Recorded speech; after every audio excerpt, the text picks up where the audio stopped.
Hello, and welcome to the Accountability Coach podcast, where we discuss proven business success principles related to helping you make more money and work less so you can enjoy having your ideal business and your ideal life. This is Bachrach. Today we have a special guest with us who will share very thought-provoking ideas to help you differentiate yourself from your competition so you can achieve your goals sooner rather than later and maybe even exceed what you thought was possible. As president of a major data and internet company, Roy Osing's leadership and Audacious Unheard-of Ways took the company from its early stage to $1 billion in annual sales. He's an author, entrepreneur, and executive leader who delivers practical and proven audacious, unheard-of ways to help you have a high-performing business and a successful career. As an accomplished business advisor, he's the author of the no-nonsense book series, Be Different or Be Dead. With the Audacious Unheard-of Ways, I Took a Startup to $1 billion in Sales as his 7th book. Well, welcome, Roy. We really appreciate you joining us. Hey, I'm delighted to be here, Ann. Thanks very much for having me.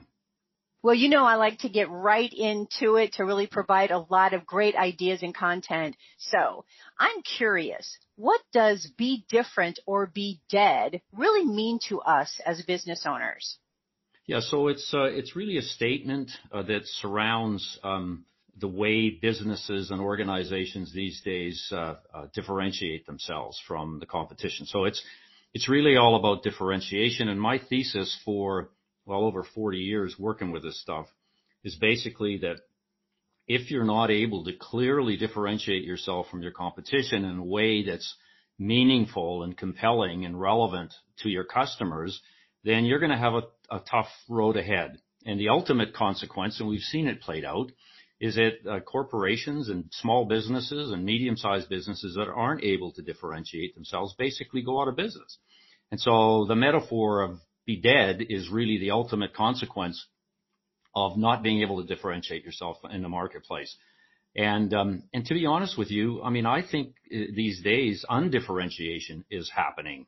And quite frankly, I mean, you would think in a world where competition has never been more fierce, when customer power has never been so great, when technology change has never been so rapid, you would think that businesses would actually do a better job of differentiating themselves. And my view is they're not.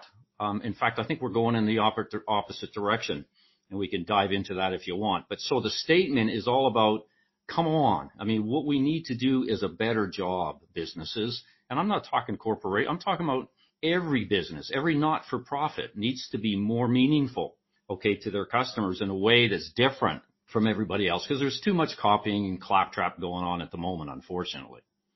I totally agree. So here's the big question then. I mean, and I know this is a really big question because we have a lot of different industries that are listening. However, what would be something, give us an example of how we could think about how we would be different? Well, I mean, it's really a process that I've had to create. I mean, I fortunately was able to help grow a startup to $1 billion in annual sales by doing some real simple things and by also creating tools myself that broke away from tradition. And one of them was around this whole notion of differentiation. And just let me preface this by saying, when I say that we're not doing generally a good job, it's because we're relying on what I call claptrap. Claptrap are words like we're better, we're the best, we're number one, we're the market leader. I mean, these are narcissism. This is narcissism at its very best, okay? It's a view of yourself as a corporation. It's not a declaration of what makes you special to your customers. And there's just way too much of that going on. And so I created this tool called the only statement. The only statement is real simple to say. It gets a little more challenging to do, but we can talk about how to do that. I've created a process for it. But the only statement basically says, no, you're not better, you're not the best. You're the only ones who does what you do. And so the only statement says, we are the only ones who ... And the objective is to actually complete the sentence. And we do this through a process, a strategic game planning process that I've had to create in my life that got us focused on relevant things, as opposed to things that are nice to think about, but unfortunately don't aid to the execution of strategy. And so for people listening, to separate yourself from the claptrap, right, and the humdrum that's going on out there in terms of declarations of what makes you special, check out my only statement. I mean, it's simple to say. It's a little more difficult, as I said, to actually create. But the thing about it is it's measurable because it's binary. You either see it or you don't. It either exists or it doesn't. And it's measurable. And to your point that you write an awful lot about accountability, it's easy, okay, to be held accountable to the only statement. How can you ever be accountable to a statement that claims you're the best? Because the best is really kind of relative expression anyways. So the only statement was my way to kind of cut through this undifferentiation thing. And it was extremely useful. It can be used not just in business, because it can be used in your career. You can have a personal only statement, which of course I do. And it just gives you that, gives you that focus that is lacking in this kind of work out there. Now, I imagine it is pretty difficult to come up with the statement, we are the only ones who do blank, or we are the only ones who can do whatever it is. So is it possible for us to get a little bit of a demonstration on how we would work through thinking through that? Yeah, so again, I'm a simple guy. I'm not a complex guy, because I believe simplicity essentially is required to light fires in people and get them behind executing on strategy. Because at the end of the day, if you can't execute it, what's the point, right? Because that's where you get performance. And so I've come up with this little process myself, and it's called target, test, and try. So the whole idea behind the only statement is, first of all, you're not talking to the market in general, a mass market, when you talk about the only, right? You're talking to a specific target market or customer group that you've chosen to serve because you think they have the latent potential to drive the revenue growth that you need. Okay. So let's just call that target. I call them the who. The who is really are the groups of customers you're choosing to serve. And that's the objective of the only statement. You're talking to those people. Okay. So you really have to understand what they crave, what they covet, what they desire, what they want.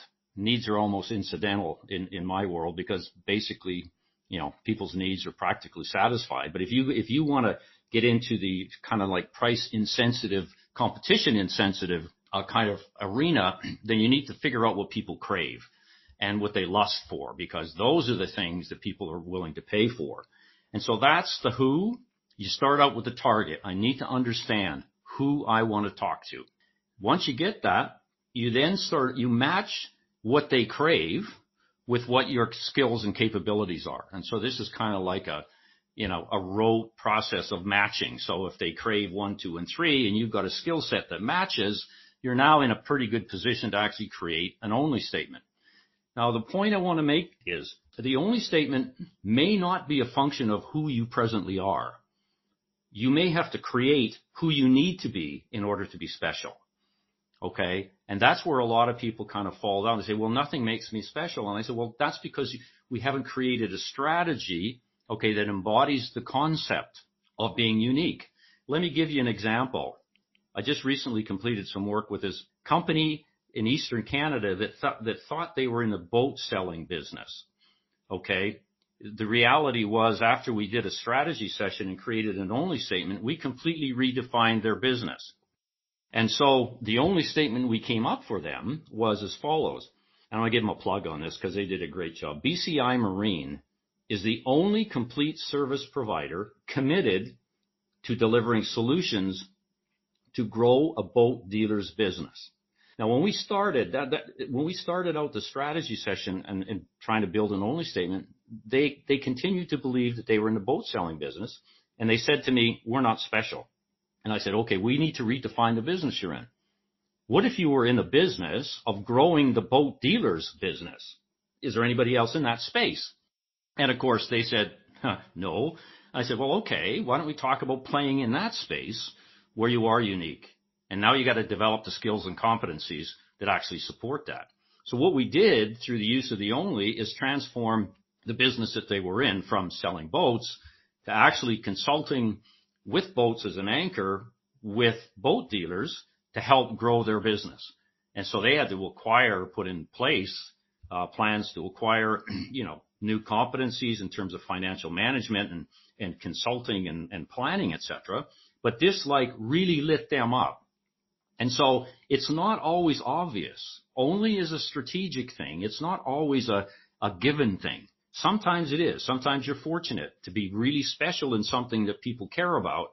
But my experience is that rarely happens. You have to work it and treat it as a strategy exercise, as opposed to here's what I'm made up of, and wow, it's special and unique. That's a little tougher to get to.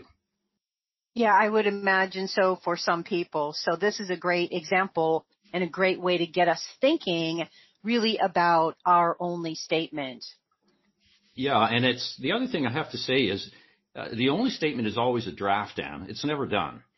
Okay, and by that I mean how can you possibly finalize something in a competitive world that is constantly changing? And so what I say to people is, let's get it just about right. Go test it. Talk to your customers. Talk to your employees about A, does it really address something that people care about? And B, is it true? Okay, those are the simple accountability questions around your only statement. And if you get a positive response from both of those, then go try it. It's good enough for now. Okay, try it in the marketplace. See how it works. Create your communications planning and strategies around it. Declare it. Drill down and provide more granularity within the statements. For example, in the one that I mentioned, there's a phrase in there that says to grow a boat dealer's business.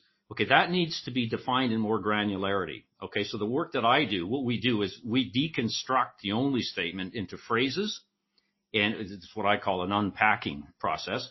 And we provide a further, more granular explanation as to what each of those phrases mean so that people get a better understanding of it.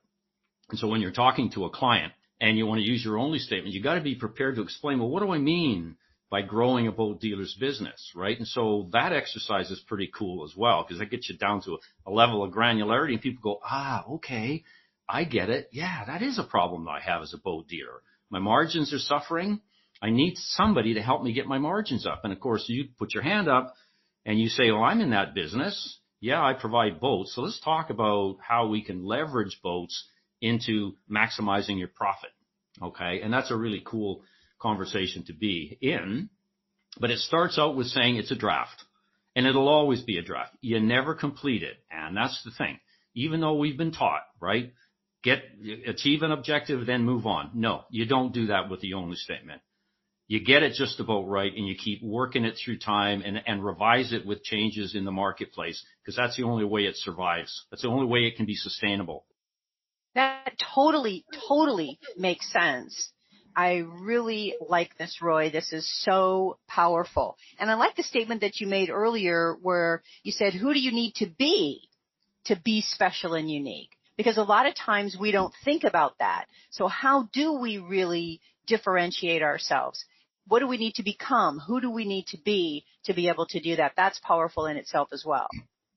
Yeah, and it's a really important piece of the work that I do, because again, I'm always confronted with the statement that you alluded to before that said, Roy, we're just in the business. We're just not really special at anything. And it's because, everything like this requires another set of eyes. Now, for me, this is how I think.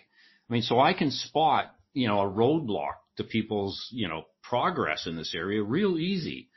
Right. And to reframe it so that people now fall into it is kind of the challenge. And that's something that I do.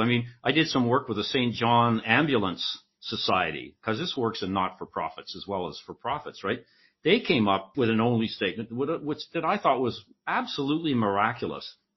They said, St. John Ambulance is the only first aid advocate that provides safety solutions anywhere, anytime.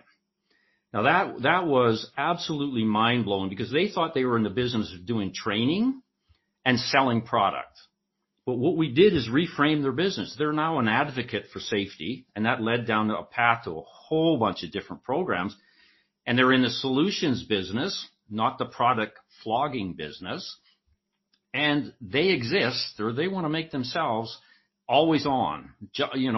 So the phrase anywhere, anytime was something that was just like kind of jolted them out of their previous frame of reference. And so it's really exciting to see kind of like the pupils dilate of the leadership team around the table when you start doing this work, right? It's exciting. I mean, it's not just thinking out of the box, it's creating a new box to think in is kind of what this does. And it's really exciting. I just love doing it. It's what I exist for. And it's why you're so good at it and why you've been doing it for so long. So, yeah, maybe one of these days I'll get it right, huh?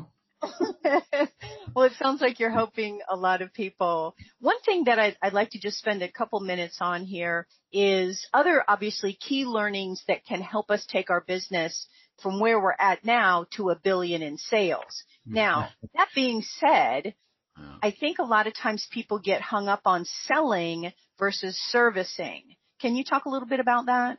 Yeah, and I'll say right off the bat, I mean, great organizations don't sell. They serve and people buy, okay? So, you got one or two choices here. You can flog supply, or you can create demand and draw customers and have them fall into you, not lean into you, fall into you, because you give them such a compelling, relevant value proposition, okay? So I think that's all about serving. And it's interesting to me that a lot of salespeople have a lot of difficulty with the notion, because there's something going on just with the name sales. Well, I'm in sales. Well, hang on a sec. What's the end game here? The end game is not to flog your iron. The end game is to get customers to buy your solution. How do you do that? Well, isn't it obvious? You do that by not beating them up, right, with a slick sales proposition. You do it by serving them in ways that are meaningful to them. And when you do that so well, they automatically buy. It's just amazing. Okay, the people that really do it well. Now, having said that, there are a lot of salespeople that get this, and they're the truly successful ones. They're not driven by today's quota. And by the way, the whole quota thing, I mean, we could spend a show on that.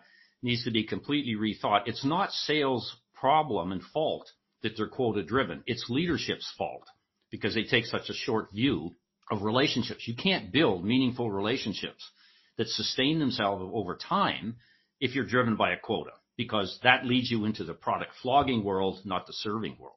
So I think the end game for sales and for any business is to redefine what you mean. I mean, the strategic imperative of sales is to serve customers, not to flog stuff at them. I think that's so key, because I know so many people who want to be of service to people think they're trying to sell them something. Therefore, they get all wrapped around the axle with the word sales or selling, and that freaks them out. Therefore, they almost become stagnant in what they're doing because they don't want to be salesy, right? Yeah, and look, this is a function of the way the world has evolved around selling. Okay, I mean, if you just go out and look what's involved in selling, they talk about things like funnel management, conflict resolution. They don't talk about serving. I'm the only one that talks about serving in this respect, really. And so you can't blame them. They're getting this driven down their throat. If you're not flogging, you're not selling. Okay, that's good. Stop flogging and start serving. The other thing that I find is people don't have confidence in the reality here that says, if I do a great job serving an individual, I have to have confidence that they will buy. If I'm meaningful and relevant enough to them, I need to trust that they will want what I'm offering, that they will want the solution, that they will want the help, that they will want the service that I've got in my toolkit. I have to trust it. And if it's not happening, then you're not serving effectively enough. And so that ends up to be kind of like a training issue and whatever. And look, at a lot of people self-select out on this, and they can't do it. It's not something that's comfortable. I mean, I had some sales vice presidents say to me in my day, Roy, I can't do this. The idea of serving is repugnant to me. Okay. Okay. See ya. Right. Bye-bye. That's shocking, right? Yeah. Well, yeah. But it's a psychological thing to a lot of people. When I say, I want you to be a servant, they go, no, I'm not going to be a servant. I mean, think about the connotations of the word. subordinating yourself to somebody else. I mean, that's got a lot of baggage in it for a lot of people.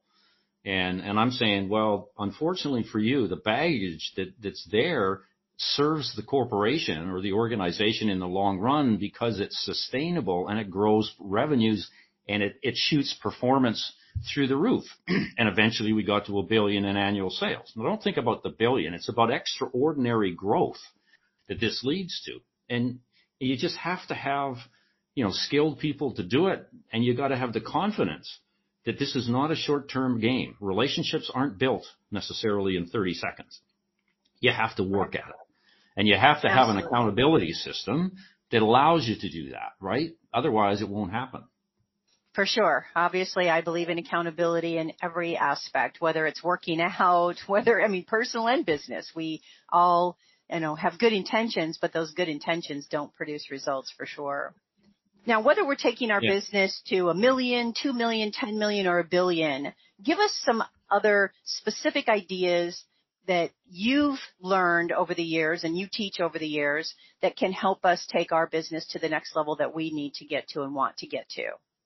Yeah, and so we've sort of been getting into that a little bit so far. I mean, to me, the overriding challenge for any business is to differentiate themselves along the lines that we've been talking about. There is a tool.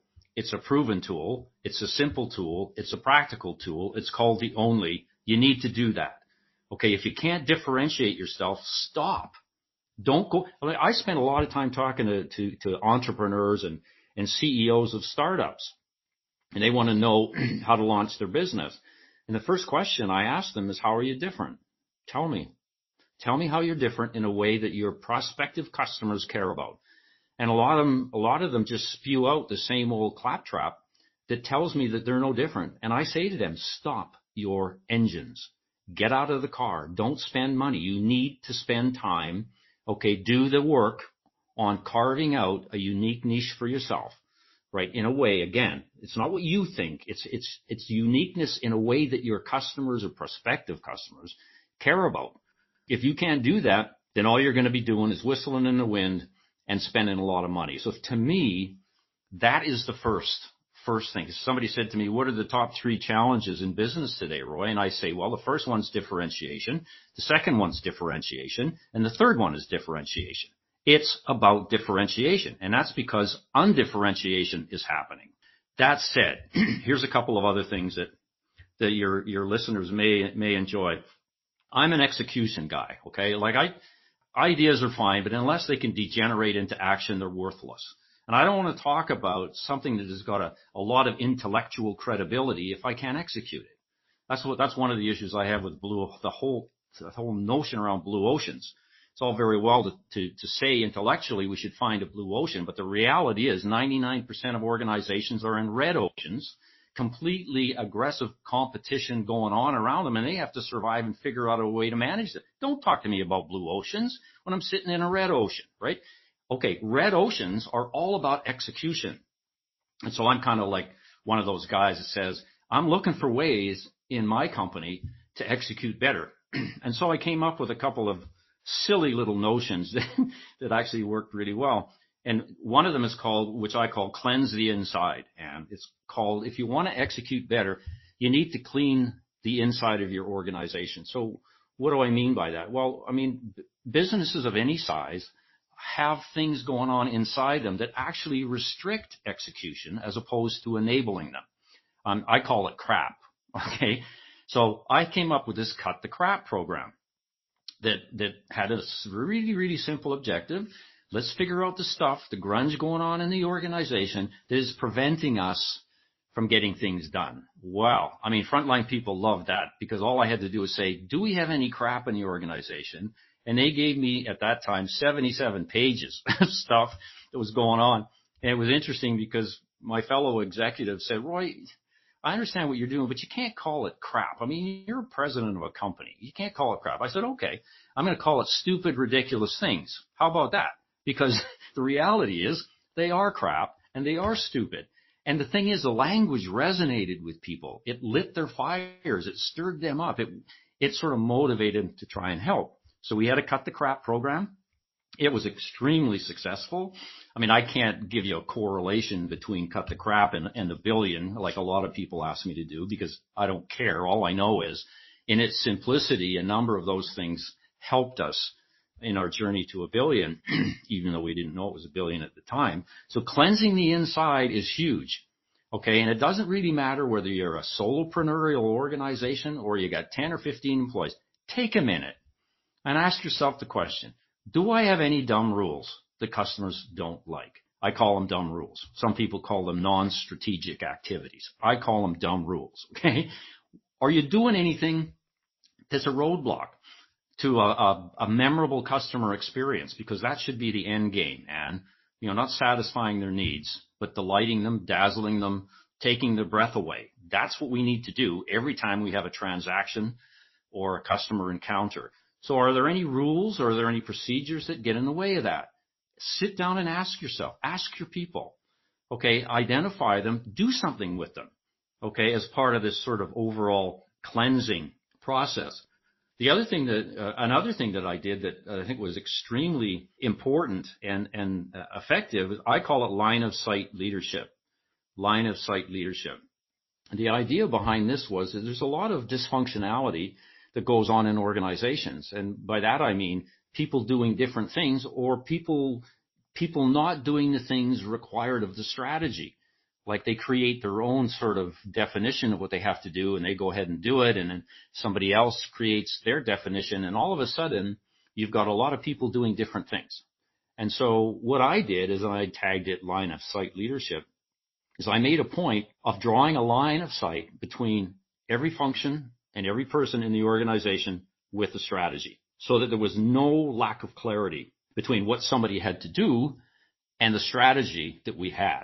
And that was all about execution. All right. So marketing, here's what you need to do. Sales, here's what you need to do. Here's what you have to give up. Internal audit, this is what you need to do.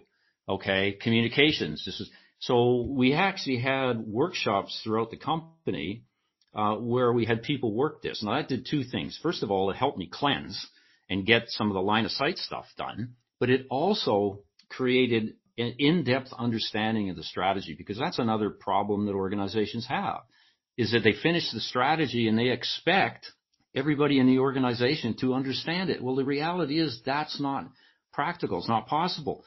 The leader's job is to put their own fingerprints on their strategy. They need to take it to people and convince them that it's a reasonable course to go on. Why? Because if they're not convinced, they won't execute. And what's the consequence of that? Lack of performance. And so everything that I did, it was totally dogmatically driven by the need to perform and drive the results, the accountabilities of the results, okay, in the strategy that we had. The line of sight piece was huge because we got rid of stuff that people were doing, of course, that was no longer related to the strategy. And it really helped in execution. So those are a few things. I mean, I hired for Goosebumps is another one that was kind of fun to talk about, but a lot of little things. Okay, because my philosophy is really simple. Get a nano inch worth of progress fast. That's what you have to do. Get your plan just about right.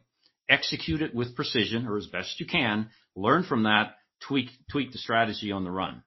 And that's a model, by the way, that I don't read in many other textbooks but my own. Yeah, that's really smart, because also if we're not constantly going with what trends are happening and things are happening, we become stagnant and therefore stop growing as well, or go the reverse direction. Somebody takes all of our business, right? So we're not growing, we're actually going in reverse. And really the cut the crap I like for many things, but also, cutting people out of the organization. I've worked with a lot of organizations that have 1 or 2 or 3 different staff people on their team, and they helped them to get to where they are, but they're not the right team that's going to take them to where they ultimately want to go. They don't have the skills, the desire, the interest, whatever it might be. And so cutting the crap is not just cutting out things that aren't working, but I think it's also, fortunately or unfortunately, letting people go that aren't working to help you grow. Yeah, so the approach, I agree with what you said. The approach that I used, the means that I used to get to the same place through Cut the Crap was identifying work no longer required. And to the extent that there were people associated with that work that were no longer required in any other aspect of my organization, then, we dealt with them accordingly. But what I found was that there were a lot of people who were unwilling to give up the crap. And so, we had to exit them because they just didn't want to be part of the team anymore. But there were others who said, yeah, okay, I get it. Okay, I'm associated with crap, the way the conversation went. What else can I do for you, Roy? I said, okay, let's get you over here, right? We're trying to design this process, right, around blowing customers' minds. I think you got the skill sets. Can you help us there? Yeah, I'm in. So what happened was we got more meaningful fits, productivity went up, and performance just kept going. So I think the secret in terms of numbers of people is all about identifying the work that's no longer required and dealing with that eventuality in the way that you have to. But people found it easier, okay, especially the ones that left, easier to say, okay, the work is no longer required because we got a strategy that doesn't need it anymore. There's nothing I can do about this. This isn't a matter of laying off. It's a matter of relevance. Your job isn't relevant. Okay, over here we've got a whole bunch of relevant positions. Now let's talk about that, have that conversation and see where we go. Yeah, that's great. It's just basically, moving people over that might have a great skill set and desire to do something different or something else that maybe wasn't presently there. That, hey, I'm interested in that, even though I didn't really like this job and don't really care about doing this or being good at that. But, hey, this really does interest me. So moving people around to see where they can better fit is also an extremely good point.